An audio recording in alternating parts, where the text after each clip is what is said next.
15 বছর ধরে sir under MLA আমরা কি করলো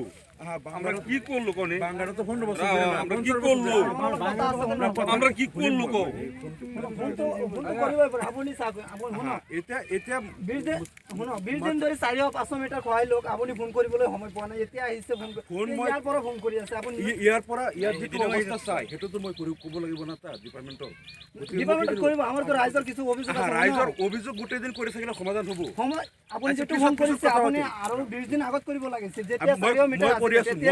আমাৰ এটো ৰক্ষা হলে হয় আপুনি এই ফোনটো আৰু 20 দিন আগতে কৰিছিল কেনেকৈ হ'ল কাম এটো নকৰাকৈ ফোন নকৰাকৈ এনে আহিল ফোন নকৰাকৈ এনে আহিল এটো আপুনি কৈছে আপুনি কৰাইছে এটো আমি ৰাইজে প্ৰতিবাদ কৰিছে আপুনি এদিনো খবৰ লোৱা নাই ৰাইজে প্ৰতিবাদ কৰিছে সংগঠনে ৰাইজে মই যে গোটেই ইঞ্জিনিয়াৰ বিলাক নাই স্যাৰ নাই স্যাৰ আপুনি ফোন কৰি কথা কয় কামত ডিস্টাৰ্ব কৰিছে মই ইমাৰ্জেন্সি এটা প্ৰবলেম কামত ডিস্টাৰ্ব কৰিব নাই নাই আমাৰ সোণৰ টুকুৰা মাটিবোৰ ৰক্ষা কৰিব পাৰিব যোনে নেকি আজি যোনে সোণৰ টুকুৰা মাটি নিয়াৰ পিছতে আমাৰ মা ভনী আমাৰ ভাই ককাই যেনেকৈ জৰ্জৰিত হৈ চকুৰ পানী পেলাবলগীয়া হৈছে তেনেহ'লে আমাৰ ভোটটো দিওঁতে কিন্তু এইবাৰ চকুৰ পানী চাই পেলাই ভোট দিব লাগিলে চকুৰ পানী এতিয়া কান্দি আছে যাতে দি পেলাই আৰু কান্দিব নালাগে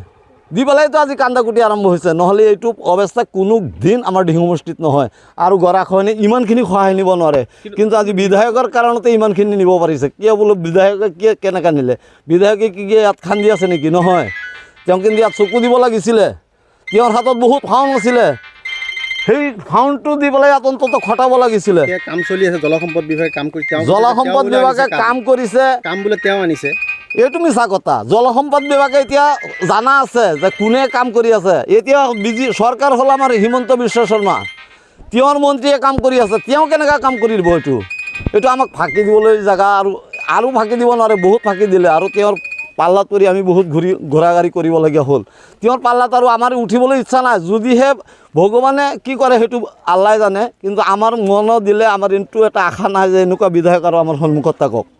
এনেকুৱা সন্মুখত এনেকুৱা বিধায়ক থকাতকৈ নহয় বিধু ভাতা বাক্যাটো অনেক ভাল হেৰি পেলাই মানে ব্যস্ত হৈ থাকে আমাৰ ডিঙু সমষ্টি আমিনুল ইছলাম এনে আমাৰ চকুত দেখাত কোনো উন্নয়ন আমি দেখা নাই এতিয়ালৈকে নাই নাই নাই আমাৰ দেখাত কোনো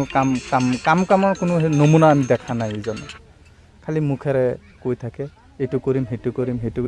সেইটো কৰি আছোঁ এইবিলাক এনেই যদি আৰু এবাৰ নিৰ্বাচন খেলে কাম নাই আমাৰ ইয়াত ডিঙু সমষ্টিত কাম নাই আমিনুল ইছলামৰ